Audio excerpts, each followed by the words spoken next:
সরকারি প্রাথমিক বিদ্যালয়ে সঙ্গীত শিক্ষা ও শরীরচর্চা শিক্ষকের পদ বাতিলের সিদ্ধান্ত পুনর্বিবেচনার আহ্বান জানিয়েছে ছায়ানট।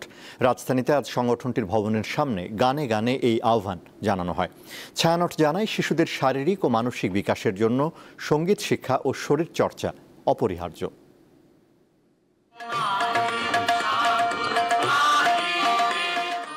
সম্প্রতি প্রাথমিক বিদ্যালয়ের সঙ্গীত ও শরীরচর্চা শিক্ষক নিয়োগের সিদ্ধান্ত বাতিল করে সরকার। এই সিদ্ধান্ত পুনর্বিবেচনার আহ্বান জানিয়েছে সাংস্কৃতিক সংগঠন ছায়ানট। শনিবার রাজধানীর ধানমন্ডিতে ছায়ানট সংস্কৃতি ভবনের সামনে শিল্পী, শিক্ষার্থী ও সঙ্গীতের শিক্ষকরা এক সারিতে দাঁড়িয়ে গানে গানে এ আহ্বান জানান। আয়োজন শুরু হয় সম্মিলিত কণ্ঠে রবীন্দ্রনাথ ঠাকুরের আমি মারের সাগর পাড়ি দেব গানটি দিয়ে।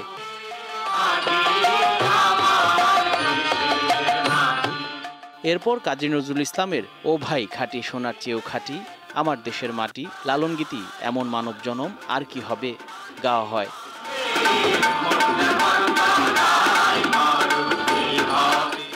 সবার শেষে ছিল জাতীয় সঙ্গীত। এই সিদ্ধান্তের ফলে দেশের বিভিন্ন বিশ্ববিদ্যালয়ের সঙ্গীতের শিক্ষার্থীরা কর্মসংস্থান বঞ্চিত হবে বলে মত দেন কেউ কেউ।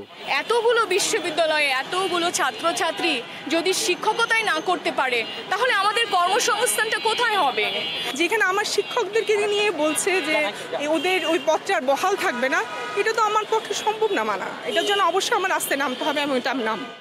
একটি মানবিক সমাজ বিনির্মাণে প্রাথমিক বিদ্যালয়ে সঙ্গীত ও শরীরচর্চা শিক্ষকের প্রয়োজন আছে বলছেন ছায়ানট সভাপতি। সঠিকভাবে সিদ্ধান্ত নিয়েছিলেন যে প্রাথমিক পর্যায়ে সঙ্গীত শিক্ষক নিয়োগ করা প্রয়োজন। আজকে যে তারা ফিরে গেলেন 2 নভেম্বর, এটি দুর্ভাগ্যজনক। সরকারকে এই সিদ্ধান্তটি পুনর্বিবেচনার জন্য অনুরোধ করছি। চলতি বছরের 28 আগস্ট প্রাথমিক বিদ্যালয়ে সঙ্গীত ও শারীরিক শিক্ষার শিক্ষক নিয়োগের সুযোগ রেখে প্রজ্ঞাপন জারি করে সরকার, কিন্তু বিরোধিতার মুখে সেই সিদ্ধান্ত থেকে সরে আসে প্রাথমিক ও গণশিক্ষা মন্ত্রণালয়। জহুরুল হাসান, দীপ্ত সংবাদ, ঢাকা।